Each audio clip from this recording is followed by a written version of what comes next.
Hello everyone, जय जगन्नाथ सांग माने मो रिंकी आपण मानको स्वागत करुछि मो यूट्यूब चैनल को। मु आज आपण मानको पई गोटे सुंदर रेसिपी नै आछि जार ना होछि कोबी आलू तरकारी।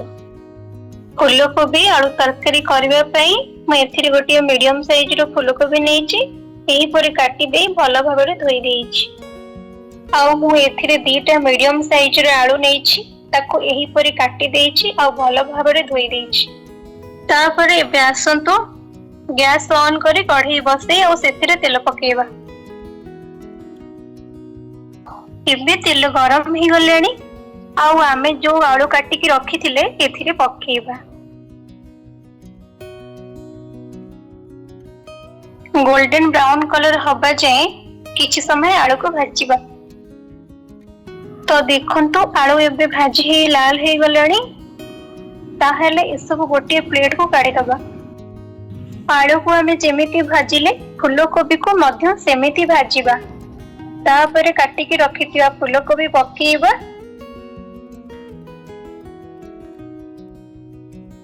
लाल हबा जे आमे भाजीबा। देखंतु फूलकोबी भाजी होई लाल होई गलेनी। ताहेले एबे आमे सब फूलकोबी को प्लेट को काढ़ी दबा।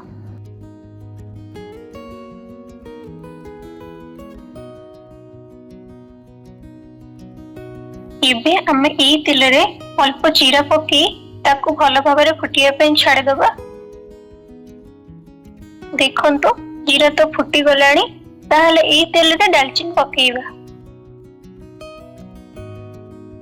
आउ दीटा कटा होइथिबा पियाज पके ताकू लाल हबा जे भाजीबा।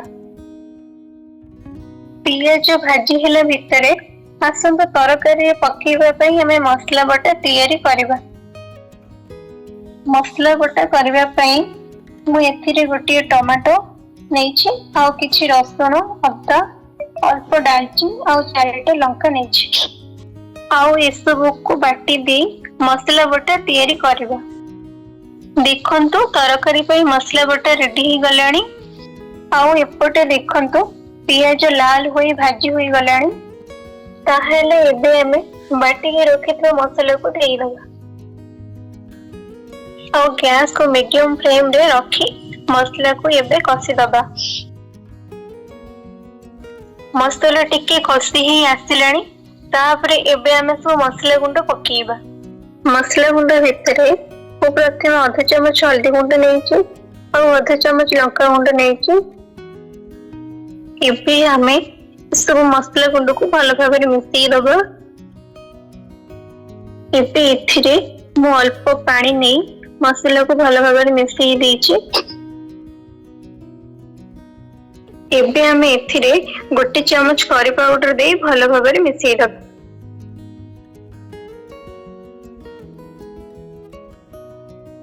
एबे हमें स्वाद अनुसार लूण पकेइबा। मसला रे तेल अलग हबा जाए आमे तो कसिबा। एबे देखंतु मसला रे तेल अलग होई सारिछि। इथिरे हमें भाजी की रखिथिबा कोबी आलू को पकेई दबा और भलो भाबरे मसला रे मिसेई दबा। देखंतु एबे मसला रे कोबी कसी ही देछि। इथिरे हमें गरम पानी दे भलो भाबरे मिसेई दबा।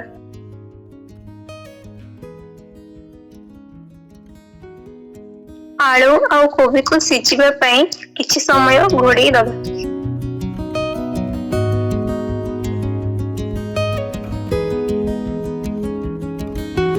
देखंतु एबे तरकारी रो कलर भलो आसी जाईछि, भलो भाबरे सिझि भी जाईछि। एबे हमें गैस को बंद करि दबा। आउ शेषरे किछि गरम मसाला और धनिया पत्र पकेई दबा।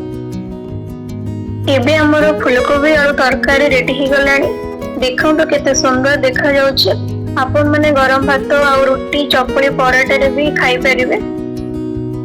मु आशा करूछि मोर रोषेई आपण मानकु भलो लागिथिबो। जदि भलो लागि थाए ताहले मते सपोर्ट करंतु और मो वीडियो को लाइक शेयर सब्सक्राइब करी पाखरे थिबा बेल आइकन को दबाइ दियंतु। मो वीडियो सब आपण मानक पाखको जल्दी पहुंचबो। मो रहिली जय जगन्नाथ।